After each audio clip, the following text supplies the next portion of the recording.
Tonight I want to talk to you about prayer without hindrances. Prayer without hindrances. And I just read snatches of the last 4 chapters of the book of Job, because for months and months Job wasn't getting through to God, and he believed he was in the right and that therefore God was in the wrong to let him suffer as he did. And Job, to the end of his life, never knew why God let him suffer. We know because God has put the explanation at the beginning of the book. But Job never knew. And so he tried and tried to get through to God. Then the Lord answered Job from the whirlwind, "Why are you using your ignorance to deny my providence? Now get ready to fight, for I am going to demand some answers from you, and you must reply." Now, God must have a lovely sense of humor. There'd been Job for months demanding answers from God and saying, "You must reply," and God says, "Right, I'm going to speak, I'm going to answer, but now let me ask you for some answers and you reply. Where were you when I laid the foundations of the earth? Tell me if you know so much.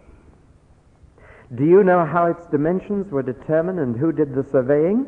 What supports its foundations and who laid its cornerstone as the morning stars sang together and all the angels shouted for joy? Who decreed the boundaries of the seas when they gushed from the depths? Who clothed them with clouds and thick darkness and barred them by limiting their shores and said, "Thus far and no farther shall you come, and here shall your proud waves stop"? Have you ever once commanded the morning to appear and caused the dawn to rise in the east? Have you ever told the daylight to spread to the ends of the earth to end the night's wickedness? Have you ever robed the dawn in red and disturbed the haunts of wicked men and stopped the arm raised to strike? Have you explored the springs from which the seas come, or walked in the sources of their depths? Has the location of the gates of death been revealed to you? Do you realize the extent of the earth? Tell me about it if you know. Where does the light come from and how do you get there? Or tell me about the darkness. Where does it come from? Can you find its boundaries or go to its source?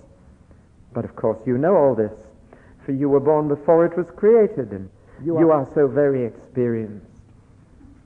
God can be sarcastic, can't he? Chapter 40.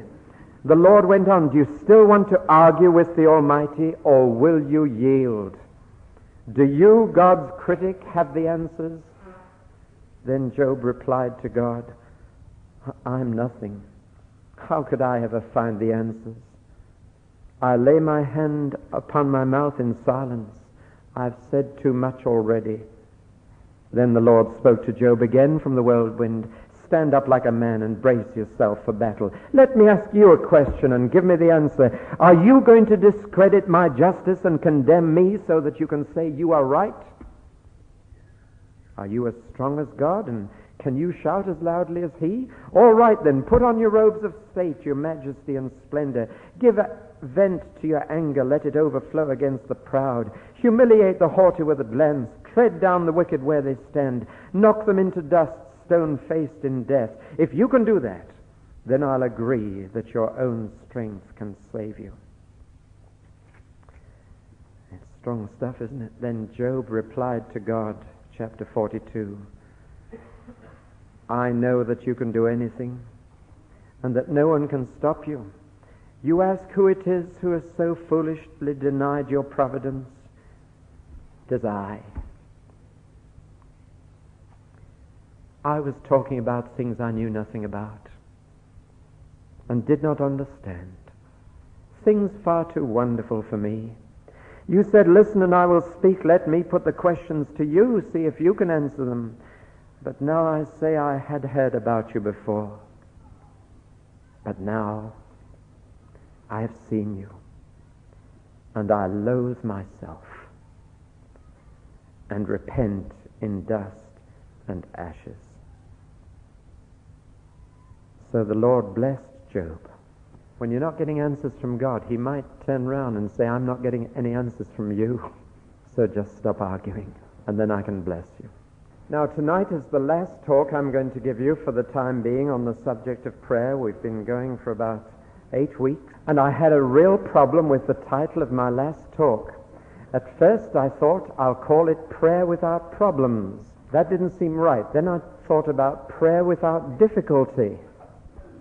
And neither of those titles was right, because I knew in my heart that I could not promise you on earth prayer without problems or prayer without difficulties. The Christian life is not an easy life, and Jesus never promised that it would be. And since prayer is at the heart of it, that's going to be hard. It's going to have problems. It's going to be difficult for many of the reasons I've already stated. Nothing worthwhile in life is easy. If I may take an illustration from athletics, we've got Wimbledon starting soon, and John Matthews, where are you, John? Over here. I gather you'll be up there for the next fortnight, putting their backs straight and talking to some of the Christian tennis stars. We're hoping you'll be able to bring one next Sunday evening from Wimbledon for a testimony. Now, how do you get to the top in tennis or in any other sport for that matter? Is it easy? And when you've arrived at the top, is it easy to stay there? Well, we may have a chance to ask someone next Sunday evening that question, and they'll have just one answer. Look, it's tough. You've really got to work hard to get to the top, and then when you get there, you can't say, fine, I've reached, now it's easy. They've still got to keep at it and at it. I think of Dr. Alan Redpath when he used to play rugby in the Northeast. He was, the folk hero of my hometown, and there's somebody here from Tyneside tonight, isn't there? Where are you? There you are, yes. Well, did you ever go and see him play rugby, or you remember when he was the name on Tyneside for rugby playing? Do you know that every morning he used to go into the backyard and put his shoulder against a brick wall and push that brick wall for half an hour? That's how you get to be a rugby player. How you get into the scrum with shoulders the size he's got. And he had to do that when he got to the top as well. And so I couldn't offer you a title, Prayer Without Problems or Prayer Without Difficulty, because I believe that on earth it's going to be tough, not only to get to the top, but to stay there.